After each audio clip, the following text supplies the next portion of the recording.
नमस्कार दोस्तों, जैसा कि आप थंबनेल ही देख चुके होंगे कि मैं 4 साल बाद कैसे यूजीसी नेट असिस्टेंट प्रोफेसर 2023 का एग्ज़ाम क्रैक किया हूँ और मेरा संघर्ष क्या रहा, मैं कितने एग्ज़ाम दे चुका हूँ यूजीसी नेट का या सीएसआईआर का, यूपीएससी का, यूपीपीएससी का, इसके साथ ही मैं एसएससी का भी एग्ज़ाम कई बार दिया हूँ। तो दोस्तों, मैं आपको जैसे कि बिना समय गँवाए बता देता हूँ कि जो भी बिगिनर हैं और जो भी कई सालों से मेहनत कर रहे हैं, जिनका नेट नहीं हो रहा या अदर कोई एग्ज़ाम नहीं हो रहा है, उनके लिए वीडियो बहुत इम्पोर्टेंट है क्योंकि मैंने 6 से 7 साल फेस किया हूँ, 4 साल बिना पढ़ाई का और पढ़ाई के दौरान कितने संघर्ष होते हैं, कैसे-कैसे टॉपिक को पढ़ा जाता है, ये सारी चीज़ें मैं चर्चा करूँगा और मैं रिज़ल्ट कितने बार फेलियर रहा, ये भी बताऊँगा। तो जैसा कि मैं आपको बता देना चाहता हूँ कि मैं डीडू यूनिवर्सिटी से ग्रेजुएशन किया 2016 में कंप्लीट किया, लेकिन कुछ पारिवारिक दिक्कतें और पैसा ना होने के कारण मैंने जॉब करना शुरू कर दिया। तो मैं लखनऊ में जॉब किया, इसके साथ ही मैंने गोरखपुर में जॉब किया, कोचिंग भी पढ़ाया। साथ ही 2016 से लेके 2019 में मैं बहुत बड़ी एक और गलती किया, जो सब स्टूडेंट के साथ होता है। जैसे कि हर स्टूडेंट को आपने देखा होगा कि जब भी वो अपने 21 साल एज क्रॉस करते हैं, 18 के होते हैं, तो उनमें एक मानसिक बदलाव आता है और वो गलत संगत में पड़ जाते हैं। तो मेरा भी कुछ इस तरह का रवैया रहा है और मैं गलत संगत में आ गया था और मैं 4 साल जॉब में कह लो या यूँ कह लो, मैंने गलत संगत में आकर बर्बाद कर लिया। मैं यूपीएससी की तैयारी सही से नहीं कर पाया और मैंने कोई फॉर्म भी नहीं डाला। रेलवे वगैरह का डाला तो उसका तो 5 साल बाद ही होता है, आप लोग जानते ही हैं। 1-2 साल घर बिताया और साथ ही मैंने इधर-उधर जॉब करके अपना स्टडी करना शुरू किया, लेकिन कुछ बना नहीं और घर के लोग आपके लिए जानते हैं कितना परेशान हो जाते हैं। उन्होंने बहुत सारे ऐसे सजेशन दिए कि ये कर लो, वो कर लो, नहीं पढ़ना है तो कमाने जाओ। पासपोर्ट यहाँ तक मेरा बन गया था। फाइनली 2019 का दौर आता है, मैं डीडीयू एंट्रेंस एग्ज़ाम फिर से देता हूँ एमए के लिए और बीएचयू के लिए, दोनों में मेरा वेटिंग लिस्ट आता है। कारण एक ही है कि मेरा 4 साल गैप हुआ। मुझे गैपिंग सर्टिफ़िकेट बनवाना पड़ा उस 4 साल के लिए कि मैं कर क्या रहा था, तो मुझे उसमें बताना पड़ा कि मैं तैयारी कर रहा था। और चूँकि मैं तैयारी नहीं कर रहा था, क्योंकि वहाँ पर वकील ने बोला कि आपको ये मेंशन करना पड़ेगा, नहीं तो आपका एडमिशन नहीं हो पाएगा। तो डीडीयू से ही संपर्क में एक दिव्यनाथ पीजी कॉलेज आता है, वहाँ पर मैंने एडमिशन लिया और संयोग से जो मुझे बीए में फर्स्ट ईयर में जो गुरुजी मुझे पढ़ाते थे, माननीय अनिल भास्कर जी, उनसे मुलाकात हो गई और शुरुआत में भास्कर सर मुझे नहीं पहचानते थे, लेकिन धीरे-धीरे मैं अच्छा अपना करने लगा। चूँकि मैं 4 साल पढ़ाई छोड़ा था, जब एमए में फर्स्ट ईयर का एग्ज़ाम दिया तो मेरा जो है वहाँ पर तीसरा रैंक आया था और मेरा लगभग 66% के करीब नंबर बना था और उसके बाद से मैंने फाइनल एग्ज़ाम दिया तो मेरा जो है चौथा रैंक हो गया ओवरऑल, क्योंकि मैं फाइनल ईयर में थोड़ा वही है कि यहाँ दोस्त-वोस्त जो थे अच्छे नहीं थे, वो मुझे बहुत ज़्यादा टेंशन में दे दिए, डिप्रेशन में चला गया था कुछ समय के लिए, क्योंकि मैं अचानक 4 साल के बाद 2 साल खूब मेहनत करके पढ़ाई कर रहा था, ताकि मैं अच्छा कर सकूँ अपने जीवन में। और इस समय मेरे पास कोई अच्छी सोर्स की बुक नहीं थी, जो भी थी मैं ज्योग्राफी से एमए कर रहा था, तो मुझे गुरुजी ने लगभग 3-4 हज़ार के करीब की बुक या प्लस मान लो 5,000 के करीब की बुक खरीद के दी थी और उनका ये बहुत बड़ा योगदान रहा मेरा नेट क्रैक करने में। उन्होंने बहुत ज़्यादा सपोर्ट किया, इसके लिए मैं हमेशा उनका आभारी रहूँगा। तो हाल ही के दौर में मैं कहूँ तो मैं जब से एग्ज़ाम दे रहा हूँ, आ जाता हूँ मुद्दे पर, जो भी लोग ऐसे सिचुएशन से गुज़रते हैं, बहुत सारे स्टूडेंट होंगे जो 4 साल 3 साल पढ़ाई छोड़ते हैं या 4 साल 5 साल एग्ज़ाम में फेल होते हैं। ये आपका जो है 21 और 22 का जो है मर्ज कराया गया। 2020 में मैं एमए में था, फर्स्ट ईयर में, और मैं एग्ज़ाम नहीं दे पाया था क्योंकि उस समय मेरी तैयारी अच्छी नहीं थी। तो मैं इसमें यूपीएससी का एग्ज़ाम 2019 में दिया था, जिसमें मेरा सीसेट हो गया था और जीएस से मेरा कुछ नंबर से रह गया था, क्योंकि उस समय लगभग 85 के करीब में यूपीएससी ओबीसी का कट ऑफ बना था प्रीलिम्स का। साथ ही यूपीपीएससी का भी मैं दिया हूँ 2 अटेम्प्ट, जिसमें मेरा फर्स्ट अटेम्प्ट में 68 नंबर था और सीसेट हो गया था। फिर से सेकंड अटेम्प्ट में इस साल दिया हूँ, जिसमें मेरा 91 नंबर था, उसमें भी मेरा सीसेट 104 नंबर आया है, जो इस साल दिया हूँ। और इसके साथ मैंने एसएससी का एग्ज़ाम दिया हूँ और एसएससी का सीएसएल, एमटीएस, यहाँ तक कि मैं सीजीएल का भी एग्ज़ाम दिया हूँ, जिसमें मेरा अच्छा रैंक नहीं आता था, क्योंकि मेरे उसमें 85 क्वेश्चन करीब 55 क्वेश्चन सही होते थे। कई बार तो मेरे 33 क्वेश्चन सही हुए हैं। तो जो है मैं वही बता रहा हूँ क्योंकि बहुत सारे लड़के ऐसे फेल होते हैं, उसी फेलियर में से मैं भी हूँ। सारे लोग जरूरी नहीं है कि एक ही अटेम्प्ट में अपनी मंजिल पा जाएं। बहुत सारे ऐसे स्टूडेंट हैं, मैं मानता हूँ कि जो अच्छे हैं, कंटिन्यूस पढ़ते हैं, 20-21 साल में जॉब ले लेते हैं, उनको बहुत सारी बधाई, क्योंकि वो बहुत ही ज़्यादा फोकस और मेंटली स्ट्रांग होते हैं, गलत संगत में नहीं पढ़ते। देखिए ऐसे 10 से 5 ही परसेंट स्टूडेंट होते हैं जो गलत नहीं पढ़ते, 90% पढ़ जाते हैं। अगर उसमें से जो निकल कर आते जैसे कि मैं, तो उसमें बहुत संघर्ष करना पड़ता है, आपको पीछे वाले लड़कों से फाइट करना पड़ता है, आपको बहुत ज़्यादा फोकस होना पड़ता है, बहुत ज़्यादा आपको एज का, आपके जूनियर का कंपटीशन देखने को मिलेगा। आपको एज जाती रहेगी, कंपटीशन से आप आउट होते रहेंगे, क्योंकि आप एक एज तक ही फॉर्म डाल सकते हैं। तो आपको फोकसली किताब पढ़ना है, अच्छे से संपर्क में रहना है, ये बहुत ज़्यादा खाना बनाना, खाना है, सब कुछ है, रूम है, किराया है, कैसे ये मैनेज करना, यह सब मैं कर चुका हूँ, इसीलिए मैं आपको शेयर कर रहा हूँ। तो ये तो हो गया कि मैंने इतना एग्जाम दिया, मैंने एमए में चौथा रैंक लाया और सर ने मुझे बुक दिया। उसके बाद से मैं अपीयरिंग में ही एमए में मैंने यूजीसी नेट और सीएसआईआर का ठान लिया कि मुझे निकालना है और असिस्टेंट प्रोफेसर बनना है। यूपीएससी मुझे उतना फोकस नहीं करना है। अभी भी मैं यूपीएससी और पीपीएससी में जो भी नंबर लाया हूँ, बिना पढ़े कभी भी मैं प्रीवियस ईयर भी नहीं देखा हूँ, ना सिलेबस देखा हूँ। बस मैं जाके 3 बार यूपीएससी दिया हूँ और 2 बार यूपीएससी दिया हूँ।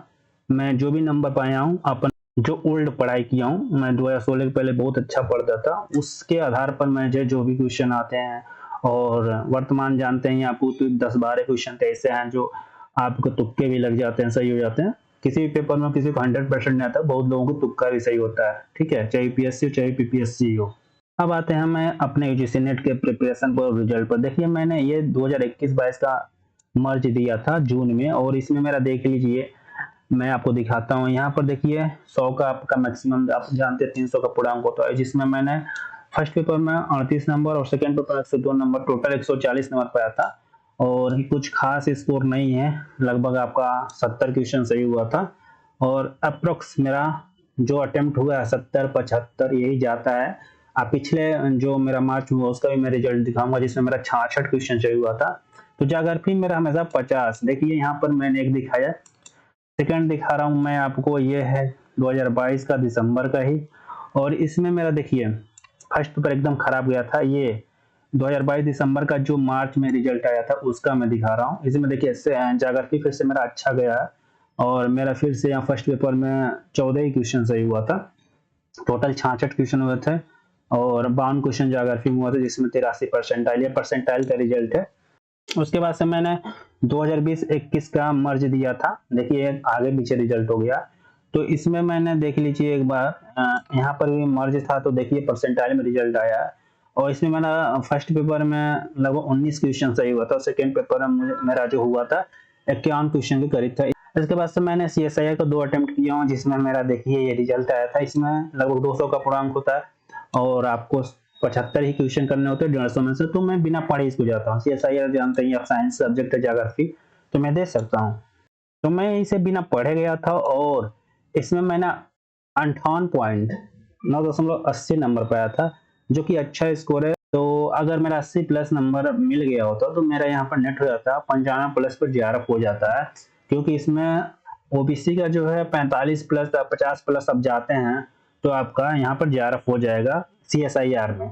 देखिए यहाँ पर फिर से मैंने दिया, जो है मार्च के बाद हुआ है एग्जाम, और ये है जून वाला 2023 में। और मैंने यहाँ पर ज्योग्राफी जो मेरा था मैंने टारगेट किया, मेरा स्ट्रॉन्ग है ज्योग्राफी, तो मैंने हमेशा देखा कि 50 ही आ रहा है।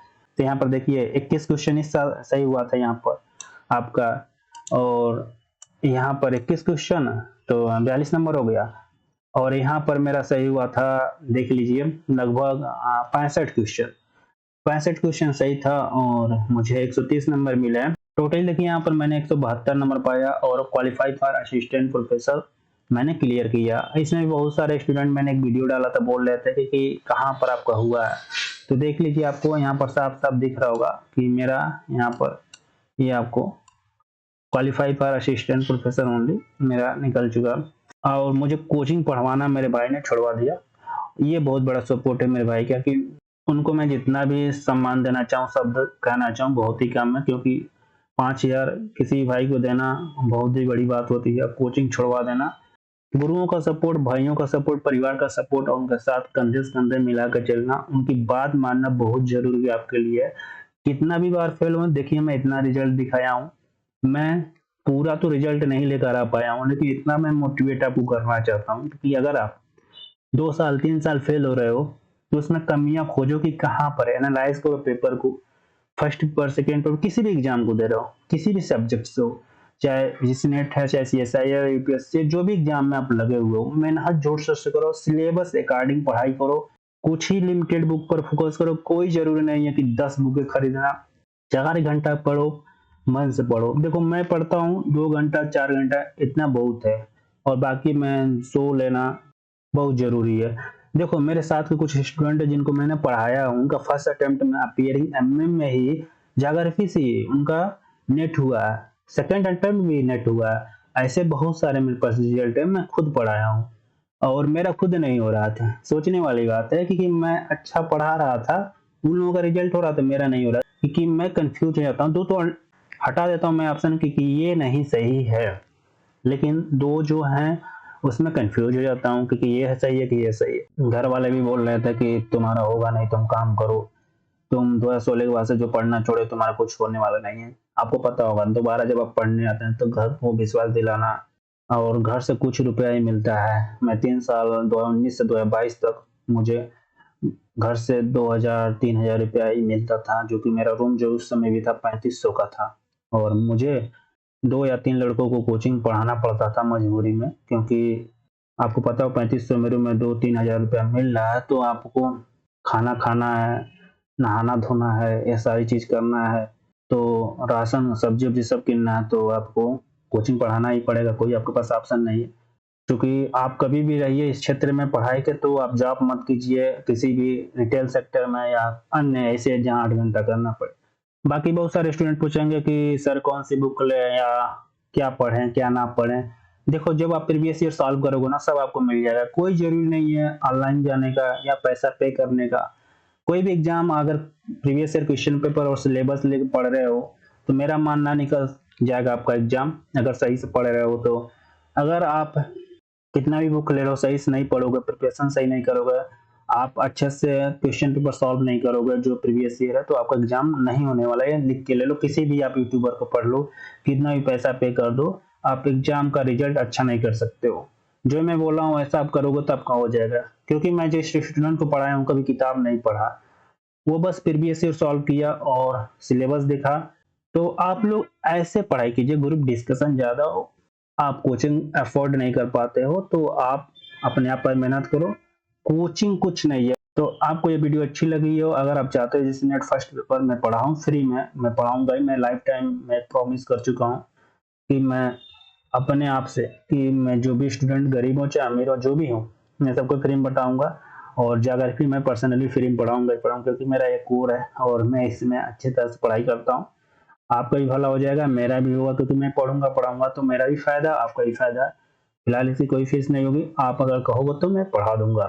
फिलहाल आप सभी का तहे दिल से धन्यवाद। आप लोग परिवार के साथ रहिए, अपने अपने आप पे मेहनत कीजिए, किसी भी ऐसे लोग संगत में ना रहिए जो आपकी जिंदगी बर्बाद कर दे।